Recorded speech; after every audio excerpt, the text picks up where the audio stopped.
ఇప్పుడైతే ఫస్ట్ నూనె వేసుకోవాలి. నూనె కాలాక పసుపు వేయాలి. దాని తర్వాత జీలకర్ర వేసుకోవాలి.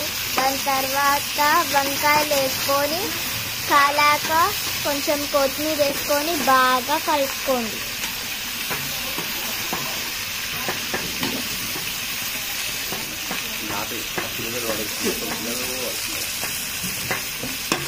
ఇప్పుడైతే మూత పెట్టుకోవాలి కాగే వరకు.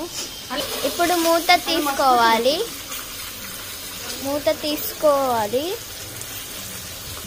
స్టవ్ కొంచెం చిన్నగా చేసుకొని దాని తర్వాత మనం ఒకసారి కలుపుకోవాలి. ఇలా వంకాయలు బ్రౌన్ కలర్ వచ్చే వరకు మిక్స్ చేసుకోవాలి.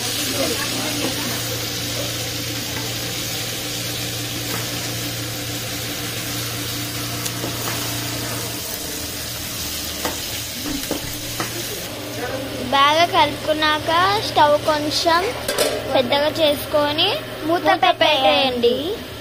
ఉందో లేదో చూసుకొని మళ్ళీ మూత పెట్టేసుకోండి. స్టవ్ కొంచెం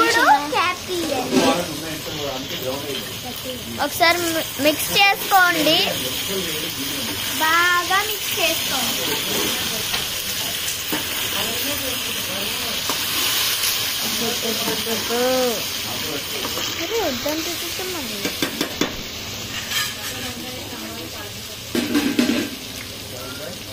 ఇప్పుడు మనం మిక్సీ పట్టించుకున్న నువ్వులు, కొబ్బరి, పల్లీల మసాలా పేస్ట్ వేసుకోవాలి. అవన్నీ గ్రైండ్ చేసుకొని మిక్సీలో వేసుకోవాలి. దాని తర్వాత చింతపండు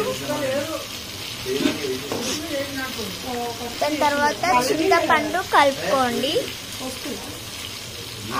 దాని తర్వాత ఇప్పుడు బాగా కలుపుకోండి.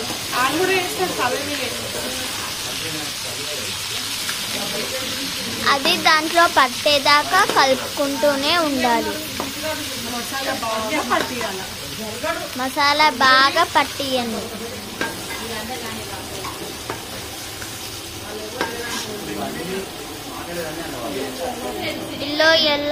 ఎల్లో వచ్చే వరకు మిక్స్ చేసుకోండి. దానిలో ఏమన్నా ఎక్స్ట్రాస్ ఉంటే వాటర్ మిక్స్ చేసుకోండి, వేసుకోండి. దాని తర్వాత మళ్ళీ మిక్స్ చేసుకోండి బాగా. ఇప్పుడు మనం ధనియాల పొడి వేసుకుందాం.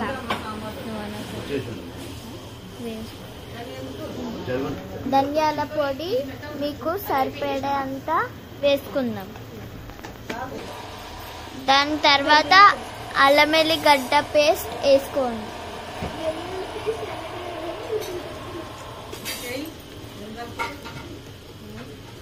మూడు స్పూన్లు వేసుకోండి. దాని తర్వాత బాగా కలుపుకోండి. కొన్ని వాటర్ వేసుకోండి. ఇప్పుడు మనం చింతపండు రసం ఒక మిక్సీలో వేసుకోవాలి. చింతపండు బాగా కలుపుకోవాలి. బాగా మిక్స్ చేసుకొని దాని రసం దాంట్లోకి వేసుకోవాలి. ఇప్పుడు మూత ఓపెన్ చేసుకోవాలి. ఒకసారి కలుపుకోండి. ఆయిల్ బయటికి తేలింది, చూసిరా? ఆయిల్ బయటకు వచ్చింది.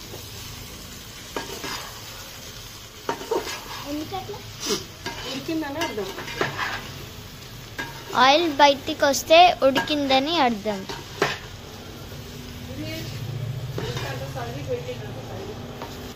మనము కారం వేసుకోవాలి మీకు తగినంత.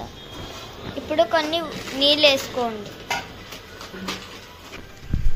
కొంచెం ఉప్పు వేసుకోండి. ఇప్పుడు బాగా కలుపుకోండి. మళ్ళీ కొన్ని నీళ్ళు పోసుకోండి, బాగా కలుపుకోండి. ఇప్పుడు ఒక స్పూన్ నెయ్యి పోసుకోండి. నూనె పోసుకొని క్యాప్ పెట్టేసుకోండి. సారీ, మర్చిపోయి నెయ్యి అన్నాను. నూనె పోసుకోండి. ఇప్పుడు మూత తీసేసుకోవాలి. కొంచెం సిమ్లో పెట్టుకోండి. మూత తీసుకొని చింతపండు పులుసు పోసుకోండి.